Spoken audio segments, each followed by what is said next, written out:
want? A truck or a sewing machine? Nissan Hardbody. The best engine, the best price, the best truck. But of course, the only truck Nissan produced in the 1980s was the hardbody. Or was it? 1989 Nissan Safari Patrol. Hang on to that name for a minute. Not exactly your everyday vehicle, especially this one. Now, earlier I said Safari Patrol. The Patrol nowadays in the United States is known as the Armada. And if you were feeling a little bit fancy, the Infiniti QX56 or the QX80. But you said Nissan Armada. Armada is an SUV. This is clearly not an SUV. But it's also not a truck either, so what exactly is it? Well, that's a good question because the Safari is a truck type vehicle, but the only Safaris I have found are ones that were converted to fire trucks. The Patrol is a full SUV, and most of those are in Australia.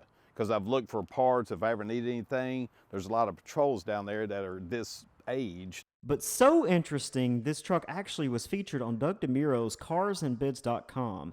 No video, but it did get a review from Doug calling it a really cool Nissan, and I'm certain the next owner will enjoy many adventures with it.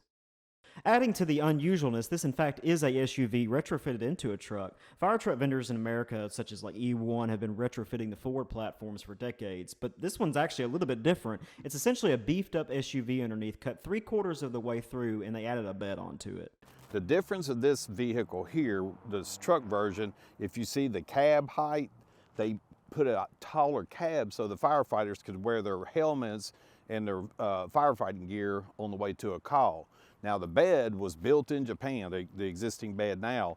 They took all of the fire equipment off. It had a water tank, it had a pump, a PTO driven pump. So what type of power plant compares with the American heavy-duty type platform? Even for the time period, you have to remember, of course, the vehicle was in Japan, a place where road space in cities is limited to say the least.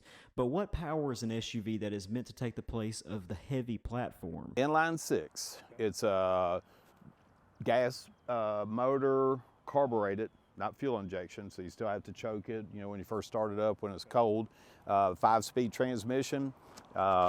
It's the same pattern as a right-hand drive. It's just you start from first on the far left and work your way over to the right of the vehicle. One thing about this vehicle, it was close to Fukushima, where the nuclear reactor meltdown happened.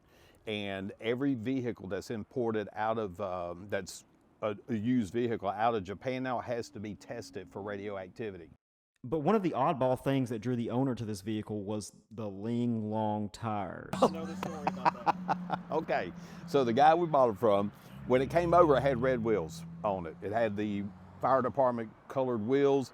Well, he took it to get tires because they were kind of dry rotted, and it had 2 tires still on it. And the tire store was like, we can't do anything with this. So those are actually Toyota wheels on it right now. Now the Ling Long, that's the official name of the truck. Right. My brother looked this up. Ling Long is a Chinese word for fine or exquisite. So we're like, that's perfect for this vehicle. Now, the tricky thing for us is knowing what speed we're going. Okay. Because I can't translate kilometers per hour to miles per hour very quickly in my head. Right. So we have a GPS controlled speedometer here, and when we drove it back from Cookville and got up probably to 80 miles an hour on the interstate. Sounds like it runs great too. I'm telling you. Yeah. It runs great.